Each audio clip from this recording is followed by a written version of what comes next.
رب اشرح لي صدري ويسر لي أمري واحلل عقدة من لساني يفقه قولي رب زدني علما اللهم فقهنا في الدين اللهم اهدني وسددني يا مقلب القلوب ثبت قلبي على دينك اللهم اجعل عملي كله صالحا واجعله لوجهك خالصا ولا تجعل لأحد فيه شيئا السلام علیکم ورحمۃ اللہ وبرکاتہ. انشاءاللہ آج تربیہ سائڈ میں ہم حسن رحمہ اللہ کا کال کریں گے. حسن رحمہ اللہ سے روایت ہے کہ ایک رات انہوں نے بار بار یہی آیت پڑھی یہاں تک کہ انہوں نے صبح کی وَإِن تَعُدُّوا نِعْمَةَ اللَّهِ لَا تُحْصُوهَا إِنَّ اللَّهَ لَغَفُورٌ رَحِيمٌ. اور اگر تم اللہ کی نعمت شمار کرو تو اسے شمار نہ کر پاؤ گے. بے شک اللہ یقیناً بے حد بخشنے والا نہایت رحم والا ہے.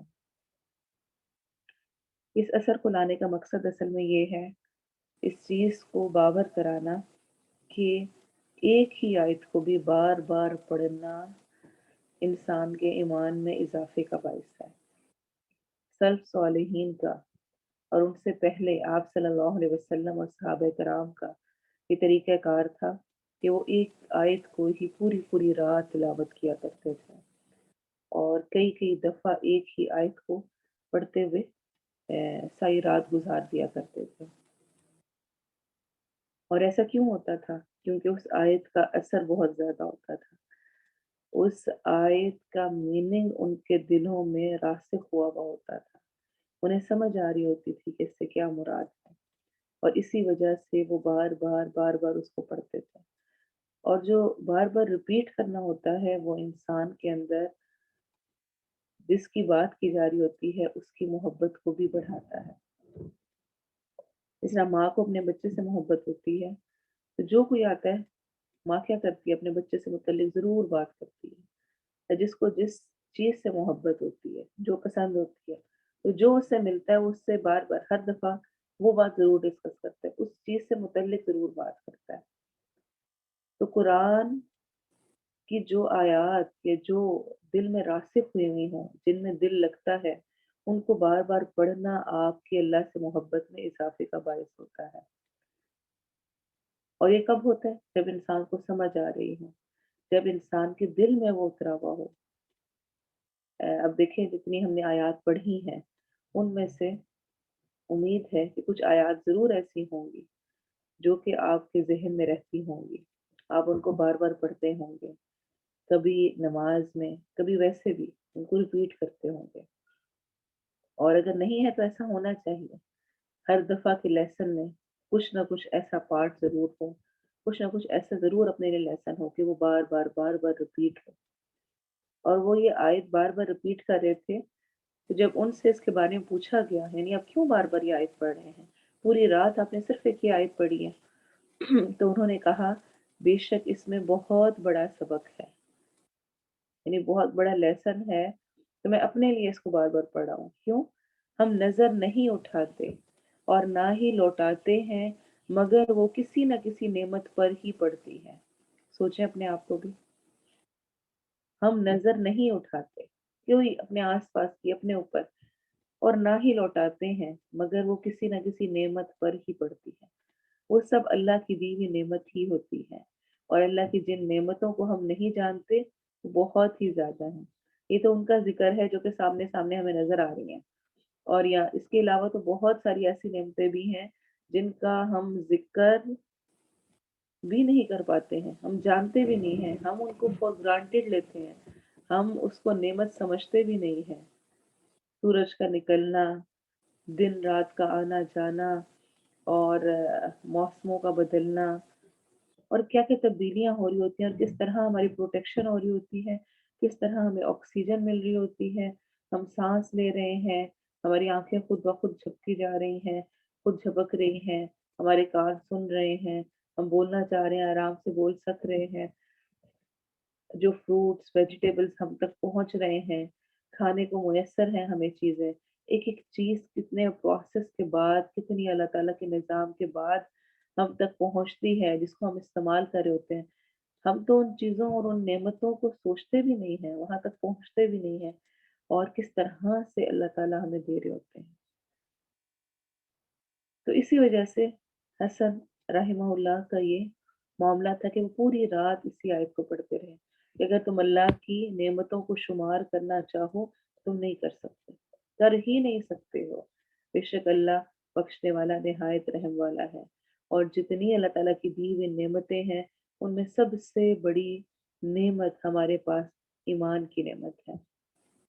ایز اے مسلم اللہ تعالیٰ نے ہمیں ایمان عطا کیا ہے، وہ عطا کیا ہے جس کے ذریعے سے ہم اپنی آخرت میں کامیاب ہو سکتے ہیں، جو کہ اس دنیا میں بسنے والے بہت سارے لوگوں کے پاس نہیں ہے۔ پھر ہمیں امت محمدیہ صلی اللہ علیہ وسلم نے سکھیا، سب سے بہترین امت ہمیں قرار دیا۔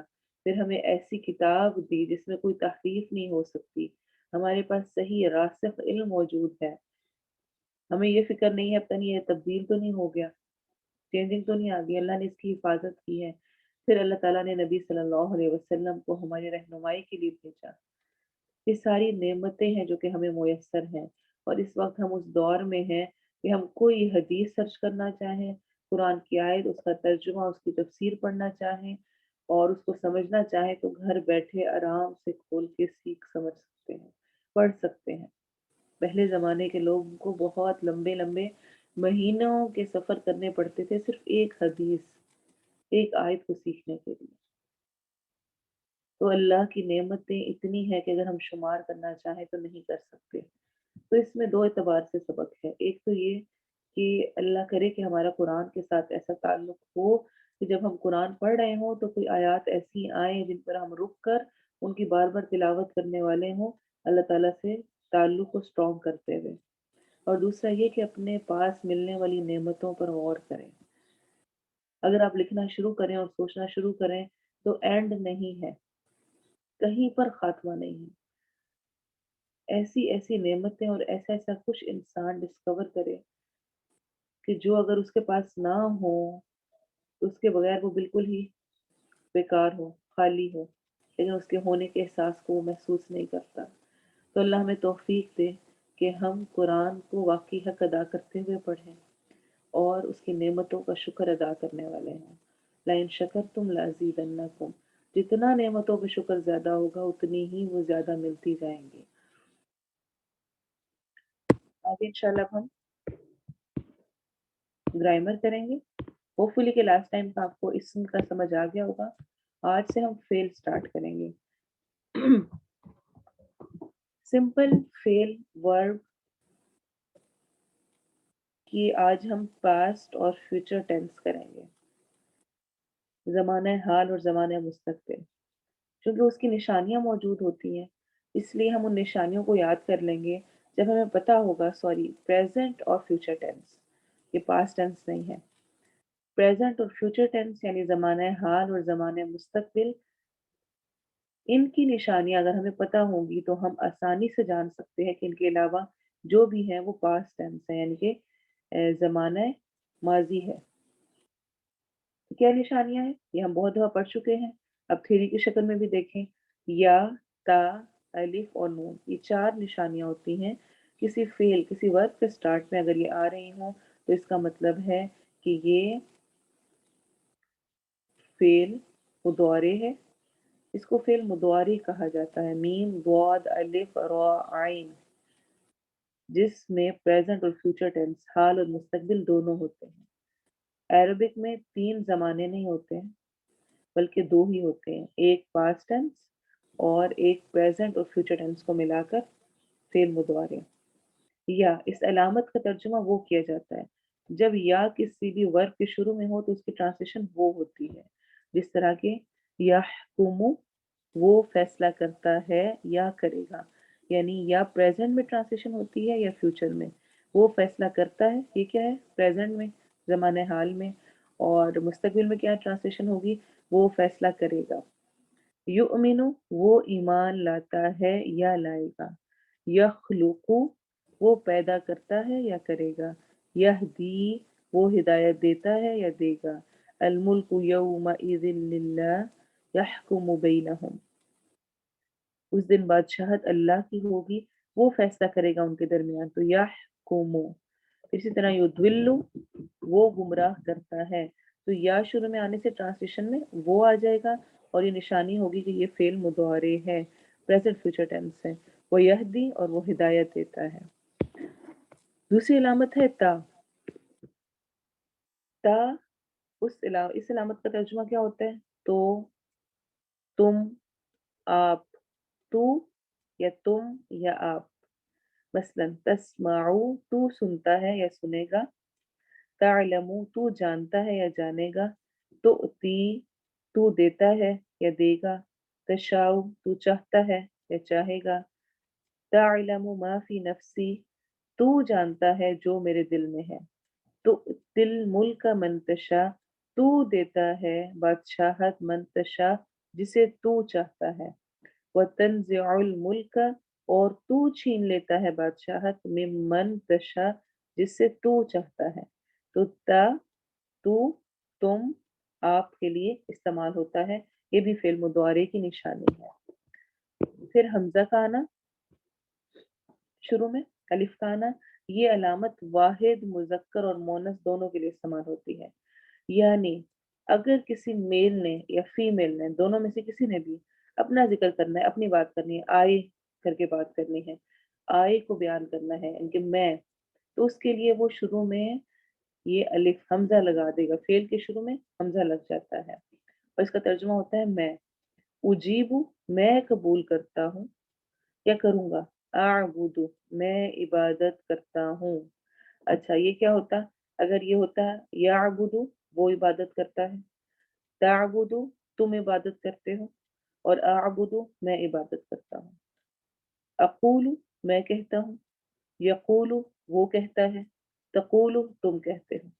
تو اس سے یاد رکھیں کہ صرف تا یا الف یہ چینج ہونے سے ان کا پروناؤن چینج ہو رہا ہے، ضمیر چینج ہو رہی ہے، قسم کی ضمیر چھپی ہوئی ہوتی ہے ان کے اندر، تو اسی سے ٹرانسلیشن بھی چینج ہوگی. اسی طرح اعوذ، میں پناہ مانگتی ہوں یا مانگتا ہوں یا مانگوں گا. ایسے ہی اجیب دعوت الداعی، میں قبول کرتا ہوں دعا کرنے والے کی دعا کو. اذا دعان، جب وہ مجھ سے دعا کریں. ولا اعلم الغیب، اور نہیں اعلم میں جانتا، الغیب غیب. اعلم میں جانتا، اگر یہ ہو جائے تعلم تو تم جانتے، اور اگر یہ ہو جائے یعلم تو ہم جانتے، سوری یعلم ہو جائے تو وہ جانتے، اور آگے ہم نون کریں گے نعلم تو ہم جانتے. ولا اقول، اور نہ ہی میں تم سے کہتا ہوں، لکم تم سے، انی ملکن کہ میں فرشتہ ہوں. اور چوتھی علامت ہے نون. یہ علامت دو یا دو سے زیادہ مذکر و مؤنث کے لیے استعمال ہوتی ہے اور ترجمہ ہم کیا جاتا ہے وی. جب دو یا دو سے زیادہ میل یا فیمیل کوئی بات کرنا چاہیں تو وہ اپنے لیے نون کی اصطلاح کو استعمال کریں گے. ان کی یہ جمع کے لیے استعمال ہوتا ہے اور اس میں کوئی مذکر مؤنث کا فرق نہیں ہوتا. نستعین، نون شروع میں لگ گیا، ہم مدد مانگتے ہیں یا مانگیں گے. نرزقو، ہم رزق دیتے ہیں یا دیں گے. نخلقو، ہم پیدا کرتے ہیں یا کریں گے. نعبدو، ہم عبادت کرتے ہیں یا کریں گے. تو نعبدو سے دوبارہ اپنے ذہن میں ریپیٹ کر لیں.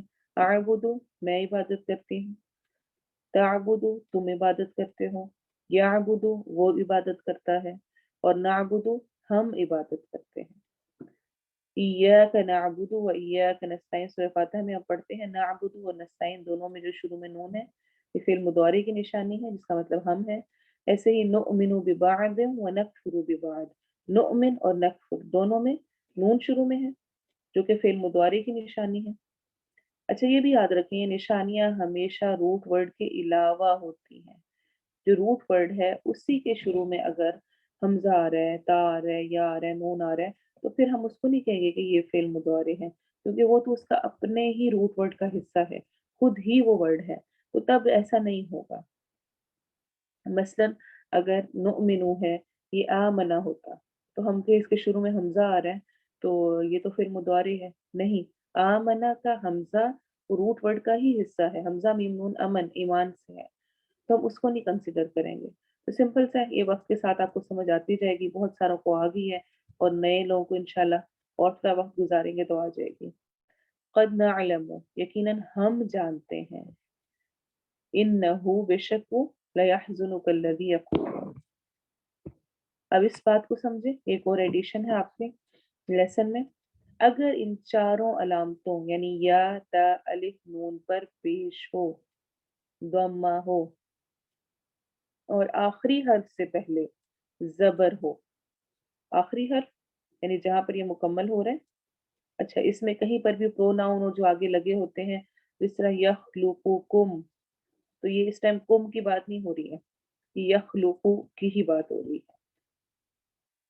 تو آخری حرف سے پہلے زبر ہو. دو چیزیں ہیں، ان چاروں علامتوں میں سے کسی کے اوپر، ان میں سے کسی پر بھی پیش آ رہی ہو، ضم آ رہی ہو، اور جو آخری والی حرف ہے اس سے پہلے زبر آ رہی ہو، تو ترجمہ کیا جاتا ہے یا کیا جائے گا کا مفہوم ہوتا ہے. یعنی کرتا ہے کی بجائے کیا جاتا ہے مفہوم ہو جائے گا. یخلقو، یخلقو میں دیکھیں یا کے اوپر کیا آ گئی ہے، پیش، اور آخری سے پہلے والا حرف کون سا ہے، لام. لام کے اوپر کیا آ رہی ہے، فتحہ، زبر آ رہی ہے. یخلقو، یخلقو کی ٹرانسلیشن یہ نہیں ہوگی وہ پیدا کرتا ہے، بلکہ کیا ہو جائے گی، وہ پیدا کیا جاتا ہے.